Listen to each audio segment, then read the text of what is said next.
All right, good evening and welcome back to some shootout hockey. This is a game by request, the 2018-19 Minnesota Wild up against the 2018-19 Winnipeg Jets. If there is a game from this season that you would like to see, please let me know in the comments below. If I'm for this season here, I'm not planning on doing a big project, but I will take games by request, and this was the first one of those. So anyway, in 2018-19 season, actually, the Minnesota Wild, they finished a perfect 5-0 against the Winnipeg Jets, and that was after having been eliminated in 5 games in the 2018 NHL playoffs by the same Winnipeg Jets. Devin Dubnyk, he's going to get the starting goal for this one, and I made a mistake there on one pregame calculation. Minnesota can score up to a 29 on a power play and a scoring chance from a 1 to 14. Winnipeg, on the other hand, 82 to 167 on the power play. Connor Hellebuck will get the assignment and goal. He went 0-4 against Minnesota during this season, but he didn't surrender any more than 3 goals in any of the games, and in fact, he only let in 2 goals in one of them. So it would appear, at least at a surface glance, going back through it, not necessarily his fault. Save percentage is comfortably over 9, I think, in all except for one of them. Dubnyk, on the other hand, in the 4 games between Minnesota and Winnipeg for that season, registered save percentages of, let's see here, 963, 929, 938, and 970. So anyway, we get ready to drop the puck. This is hypothetically on February 30th of 2019. Call it a game 5.1 or whatever you want to call it. And looking forward to this. I've actually not played any games yet with the 2018-19 shootout hockey set. So here we go. Opening puck drop, and actually have the cards upside down. That's oh dear. Hopefully that is not a sign of things to come. There was an excellent game played this afternoon, though I just uploaded it minutes ago. Sorry, between Long Island and Montreal. So 3 minutes off the clock here for this one. We're down to 17. And I should actually mention before I go any further that I have decided that should this be a tie game after 60, I'm going to play sudden death. So there will be a winner here, a decisive winner in this one. And we're going to get a scoring chance right off the bat here for the Minnesota Wild. It's going to be let's see here, player M. Now, I'm a little new to these cards, so bear with me. I might not find the players quite as quickly. That is Eric Fair, actually, from Minnesota. Eric Fair, I think he had about 15 points that season in 72 games on the fourth line for a reason. And from the blue line, Eric Fair, he does get a rebound, however, on Hellebuck. And from the rebound, 6 for the left defenseman. So that's actually going to be a goal here right off the bat. We'll say, let's see, 3 off the clocks. We'll say it's 17:51. So in that third minute, technically at 2:09, already we have, let's see, left defenseman. I'm going to flip to see which line. So from the D2, that would be Matt Dumba. So Matt Dumba is going to get Minnesota on the board here, good and early. It's going to be Dumba from, and again, there might be different ways that different players would do this. I'm going to go Dumba from, goodness, who was that had the shot? Eric Fair, I'm going to say, with the first assist. And I'll flip for one more, actually, as well. And that came up L3D2, though Eric Fair is L4D2. So let's see, we look here for a C or a 6. I'm going to go Joel Eriksson, actually, for the second assist. So I'm going to say here that at 2:09 in the first period you have, and that printing is going to be a little small. Sorry, I want to go quickly. But Matt Dumba from Eric Fair and Joel Eriksson here. So Minnesota scoring bright and early, good and early. And 2 more minutes off the clock. We're down to 15. And let's see if we get anything on this one. 17, that will be no chance, just outside of Minnesota's scoring range. So 3 more, we're down to 12 minutes now. And again, Minnesota was perfect in this season against Winnipeg after being eliminated by them in 5 in the 2018 playoffs. So anyway, I should be careful not to get too far ahead of myself, though. So 3 and 2, there's no scoring chance there. Another 3 minutes off the clock. We're down to 9 minutes to go here in the first, and nothing on either side there. So we take another minute off the clock. This is actually going to be Winnipeg's first chance of the contest. And Winnipeg, it says rare, so I'm going to flip and look at rare play, actually. Penalty shot, no goal. So I'm just going to keep it simple here and flip to see who had a penalty shot. It isn't every game that happens, and that is actually player B, Kyle Connor. So I'll say Connor here with the penalty shot, and Dubnyk able to come up with the save. And again, that's there might be not a simple way to do that officially in the rules, but that's how I do it to keep things simple. So 7 minutes to go here in the first period after that rare play of a penalty shot for an offensively surging Connor in the top line that season.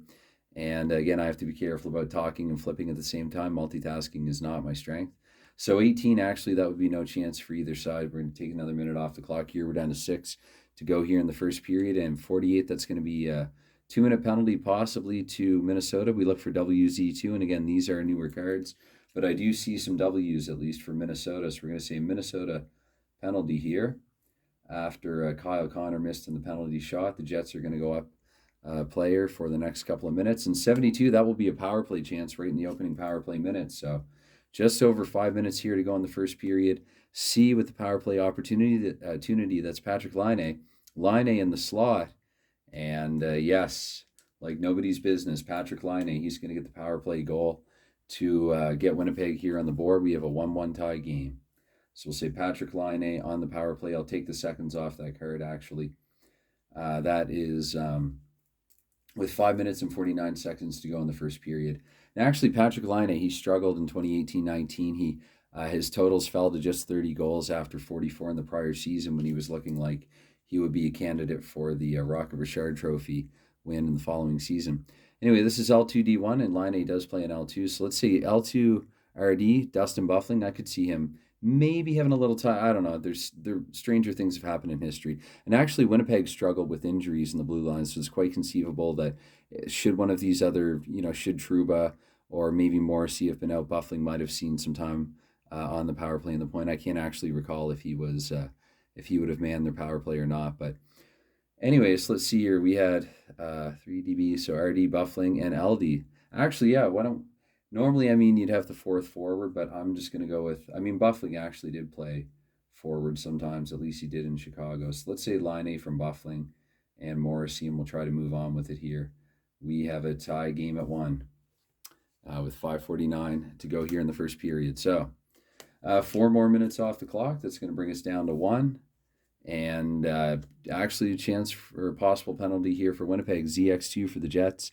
I'm looking, I don't see any Z's though, and I don't see any X2s either. So looks like Winnipeg might have gotten away with one here late in the first. And we play on in 3 minutes. That's going to take us into the intermission, actually. It's 1-1 after 1. Back for the second period, and after 1, we have a 1-1 game. Just to recap, Matt Dumba scored. He opened up the scoring in this game. Dumba actually had 12 goals this season in just 32 games. He, as I recall, I think it was a fight with Mark Giordano, something in and around there. There's some incident. I could be wrong about that, actually. I'm trying to think what exactly led to his injury. I should be careful. Might get that wrong, especially at this hour, feeling a little tired. But Patrick Laine ended up tying the game there with just under 6 to go in the first period. So we commence things here in the second. We have 3 minutes off the clock immediately, and just like in the first, and whoops. And that's going to be a scoring chance for Winnipeg here, so they have an opportunity to go ahead. Play ref, that is Brian Little. So Brian Little with it, but he's at the blue line, and let's see if he's able to get some kind of deflection or screen. That's no goal, actually, but Little with a scoring chance here with 3 minutes into the second period. So we play on. 2 more off the clock. We're down to 15, and let's see. 96, this will be another chance for the Jets. And player H, that's going to be Brandon Tanev, actually, on the fourth line. Tanev from the faceoff circle on his way to Pittsburgh later that season, and he, 2019, I think he had Tanev wound up in Pittsburgh. I know Lemieux left later that season as well, who was on this card. Anyway, no dice there for the Jets, so 2 opportunities here back-to-back. We go down to the 13-minute mark, and there's going to be a possible penalty here to Winnipeg. They avoided one late in the first, YX2. Look on this card for Y and X2. I guess they just were not a heavily penalized team. So we take 3 more off the clock. We're down to the halfway point of the hockey game now. Still 1-1 here. And 2 minutes there. Number Paul Byron, my favorite. It doesn't mean a scoring chance for either side here, though. So we go 2 more down to 8 minutes. And 71, that's outside of Winnipeg's range and nowhere near Minnesota. So we take another 4 off the clock. We're down to 4 minutes. Relatively quiet period after a couple chances for Winnipeg early. 37, that's going to be no chance either way either. So 2 more off the clock. Now we're down to 2 minutes. And 87, this will be another shot here for Winnipeg late. So with it is L. Player L on Winnipeg is Tyler Myers, actually. Myers, he has it at the point, and he's going to try to fire it through traffic. There is a rebound. Let's see who picks it up. 1 right wing. I'm just going to take line 3 right wing there. Not going to flip another card for that. We'll say that Myers, from the point, he had a scoring chance, and it was Perreault. We'll go with here with the rebound. He was unsuccessful on it. Had that been a goal, I might have flipped for another card. But again, When in doubt, I just keep it simple. So that's going to be the final minute, actually, of the second period here, because I do play out the 0 minute in all periods. Again, another bit of home brew in case you're watching this and you know a lot about shootout and you're wondering what I'm doing. It's by design. But anyway, 88, that's going to be a chance here, literally, probably quite, the last second here for Winnipeg. That's player A. That's actually Mark Scheifele, as the hockey guy would say. Death, taxes, and Scheifele, a point per game. Guarantees in hockey and in life. From the face-off circle is Mark Scheifele. He's got a rebound as well. Lots of rebounds in this one. Actually, Dubnyk here, he'll have to try to come up with a save, and a 7-12, he makes one. That is a 4, however. So right here at the last second of the second period, with 11 to go, actually, reminds me of something. It's funny, no matter how many times you shuffle the cards, you're still going to get two or three sometimes, at least in a little bundle here. But it will be Scheifele, quite conceivably, with a goal here toward the end of the second period, and we're going to flip for assist.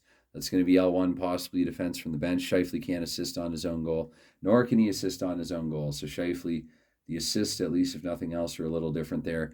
Unassisted here with exactly 11 seconds to go, we'll say. So unless this is a 0-minute card, which it is not, that brings us to the end of the second period. I should change the score, though, before we head off after 40 minutes. And the score here is 2-1 Winnipeg. All right, back after 40, and Winnipeg, I was trying to remind myself, actually, not to, after I paused the camera, not to come in too hot, I guess, going into the ensuing period, raising my voice. Sorry about that if that comes up, and it's like much louder than anything else that I would say here in this frame. But anyway, it's 2-1 Winnipeg after 40, and Mark Scheifele actually with a deflating goal at just about the last second of the second.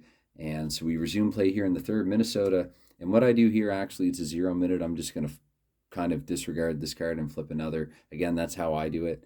But Minnesota, they won all five of five here against Winnipeg in the 2019 NHL season. But they're at risk here of losing this one. So we're going to take 2 minutes off the clock here that's my writing pen to get things going. And 69, that's no chance either way. So take another minute off the clock, down to 17.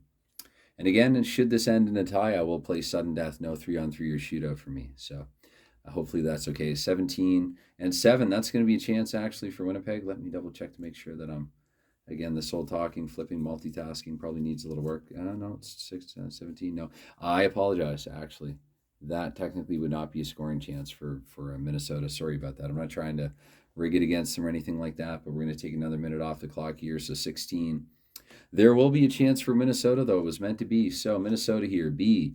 Player B, actually, is Eric Stahl. Stahl, who had, I think, 42 or 43 goals in the 2018 season, fell to 22 in this season. He finds himself in the face-off circle with a chance to score, but Connor Hellebuck's going to be able to deny him here. We'll give Stahl the scoring chance. Yes, Stahl the scoring chance. I did it again. Stahl, Staal, with a chance here. And we're going to take 2 more off the clock. So 14 to go here in the period and the game, possibly.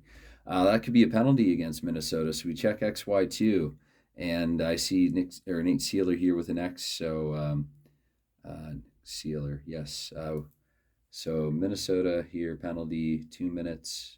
I'm trying to remember now, is it Nick or Nate Seeler? Am I confusing with Nate Prosser? Anyway, sorry about that. If so, Minnesota XY2 penalty for 2 minutes, and we resume. So actually, this is going to be a power play chance here for Winnipeg right in the opening power play minute. So 13, and we look here at player H. Player H is Brandon Tanev. My. Tanev from the slot, and lo and behold, Brandon Tanev is going to score a power play goal. Expect the unexpected here. I know some people might flip further, but what I'm going to do is hope, at least, and that's the second power play goal scored in this contest. We'll put Winnipeg up 3-1 here before I forget.